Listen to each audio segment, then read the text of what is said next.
speaker, Carlos Barrera. He is the co-founder and CEO of Atlas Renewable Energy, and he is going to give us a presentation that is entitled Solar Shines, the Key to Sustainable Success. Thank you very much. Thank you for the invitation. Really an honor to be here with so many distinguished presenters. So thank you very much.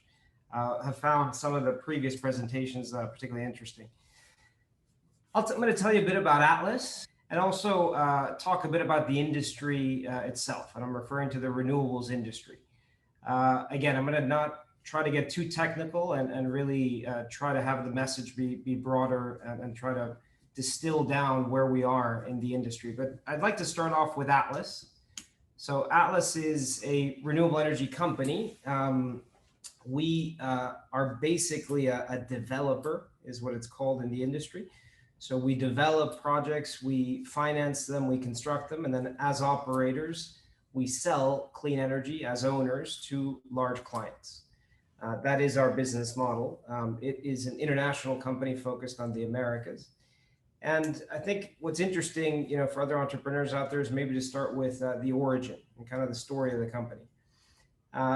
This team used to be a business unit within a large kind of international global developer, which used to be one of the leaders in the industry.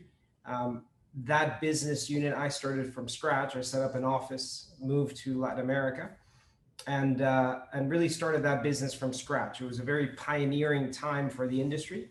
There was a lot of firsts that we did at the time. This is now almost 10 years ago, and the office was set up in Chile, out of all places.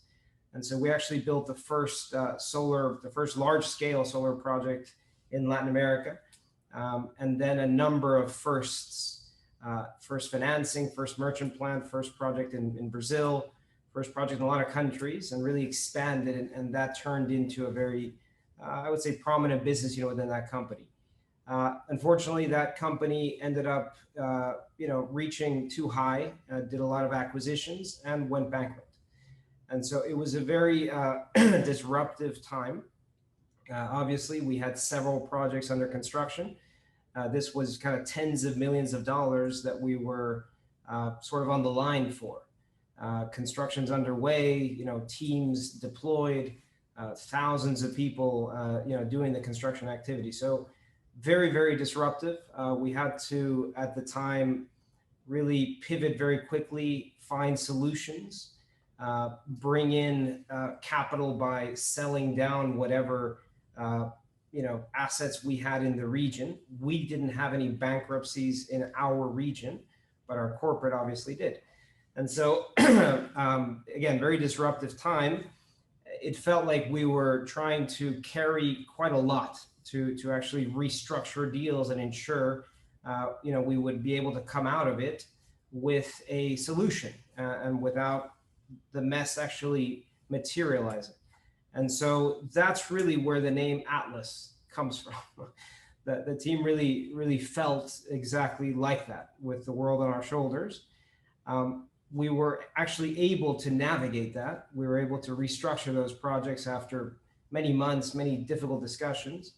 We were able to structure the projects. We found investors at the time, some private equity investors, and basically brought them to the table and agreed to do a management buyout where they would basically provide the capital for us to evolve into an independent company.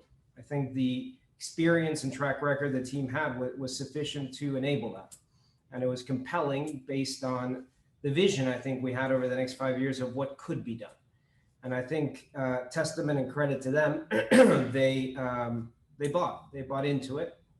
And so since then, we've really focused on building a company with the right foundations, right? I think it was an incredible learning experience. At the time, very, very difficult. Ex post, a wonderful learning experience out of that process. And so what we set out to do is really build a company with the right foundations, and also really much more engaged with the purpose. And I'm going to refer to that in just a second. But a few years later, where we are is in a very different place than the whole that I just kind of described. So today we're a leading brand in the region, it's 4x growth in about 3 years since we started focusing on growth. This is not particularly impressive if you're in a tech, sort of scenario or context. In the infrastructure context, that's actually, very good numbers from a growth perspective. So basically, I think as of now, far from that hole, as I mentioned, the growth has been very good. I think from an enterprise value, we're at about $2.5 billion of what's already been committed to us. And we have, 2,100 megawatts either operating already or in construction. So very different story. I mentioned, here I'm going to the second slide, but you guys can't see that. So I mentioned I would kind of elaborate a bit on the purpose, right? When we set the company up, we set out to really make a broader impact than just the business. And this is something that is particularly meaningful to me, and I think the rest of the leadership team. And that really has two components. Number one, to really accelerate the transition towards 100% clean energy. Obviously, that's the business day to day, but we'll describe a little bit more about how we actually do that. Number two, apart from kind of the business and the renewable side of things, what's important to us is really to create shared value with the communities and markets where we operate.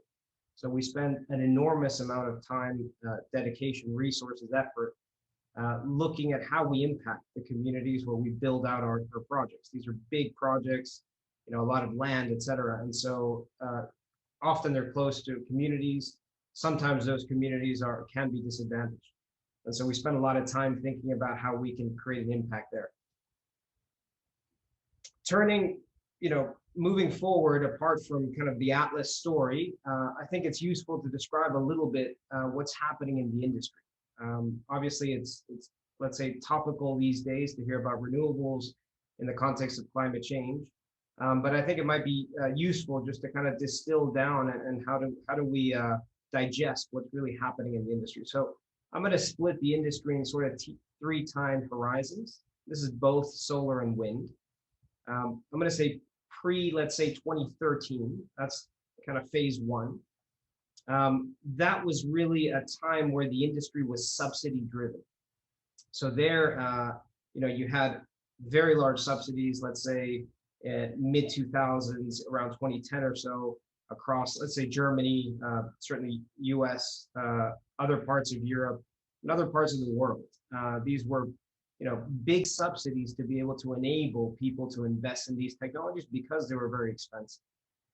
Thanks to that, they came down. I think a lot of people now have seen these cost curves, which are dramatically, steep. And so you've had over the past, 30 years, 20 years, and especially, since kind of the 2010 era, big drops that have actually enabled these technologies to now become commercial. That's really the second phase, where you have, after, let's say, 2014 or so, you have these technologies really becoming competitive and becoming an emerging energy competitor vis-a-vis gas, vis-a-vis coal, vis-a-vis the conventional forms of generation. At that time, depending on the solar resource, depending on the wind resource, if you were like in the solar Atacama Desert in the north of Chile, or if you were in West Texas, where you have this great kind of wind resource, if you're in those areas, you're already producing energy at a lower cost to some of the conventional energy. If you're in different parts, where it's not so kind of resource rich, maybe you weren't. But it was an emerging energy competitor. I would say post 2019, that cost, right, has kept coming down in a material way. So now post 2019, you enter a new stage where you have 2 things. One, you have cost leadership in many, many places. I would say most places. That technology simply is cheaper to produce energy. Maybe it doesn't offer capacity. Now we start getting technical. But from an energy production perspective, usually the cost leader. But on top of that, I think what you found, and I think what you've seen, especially during COVID and last year, you've had a consolidation of a global mindset shift around an energy transition. And so now you have governments, corporates, municipalities, all sorts of stakeholders really embracing renewables and embracing the energy transition and setting much more aggressive goals towards it, not as a means of reducing costs, but as a means of viability, longer term viability. And so that is really a new phase we're in, which is these two elements where it's cost competitive, and you also have a much stronger embrace for that energy transition. So what we're actually living is a market window in this industry that's going to be probably the most interesting that it's ever been. It's always been an industry with a lot of growth, but it's really going to accelerate dramatically over the next few years. So turning back to then Atlas, right, and how are we seeing this space and what are we doing about it? I want to highlight really two things. One is the innovation around energy solutions. It's unfortunate we can't see the slides, but I'll describe them. What you now have in a lot of places are, corporates, again, municipalities wanting clean energy. Unfortunately, the intermittent nature of solar, of wind, can be problematic. What people are looking for is really a base load solution or something that covers their demand, right? If the sun is shining, if it's not shining, they need their demand covered. If you're producing renewables, it used to be easy to just kind of sell your power when it was available. Today, that doesn't work. Today, what we need to do is develop tailored solutions that address that issue. And so I'd like to highlight an example of what we did in a recent project with a very large corporate, very large chemicals company that has huge demand. We actually built a solar plant and we oversized it in a big way. We then sell excess energy during the day. So we sell energy during the day because that's when the sun shines. So we sell power to this company. Since we oversized the plant, we can absorb some of the clouds and all that. On top of that, we really oversized it such that we can sell energy, additional energy, to a different party that then is going to give back to us nighttime clean energy, because that party happens to have a lot of wind generation, which generates in that region at nighttime. And so with that, we take our solar during the day that we sell to this company, plus the wind that is being swapped for our excess energy, and we deliver to this customer a 24-hour clean energy solution. And by the way, it is a cheaper solution than the previous solution that company had with conventional energy sources. So this is the kind of thing that we are focused on as a company to really shine and to really lead in the industry and be able to grow. This approach, I think, is really critical to being able to thrive in this industry going forward. The second thing I wanted to highlight is really just around the sustainability concept that I mentioned before. A big part of that is diversity. And so if we go out to some of the communities where we operate, a lot of, let's say, the construction of the operations activity is handled by men. They've been in the industry for a long time, and you really don't have a lot of gender diversity in some of these places. What we've sought out to do is really change that in some of the jurisdictions we're in.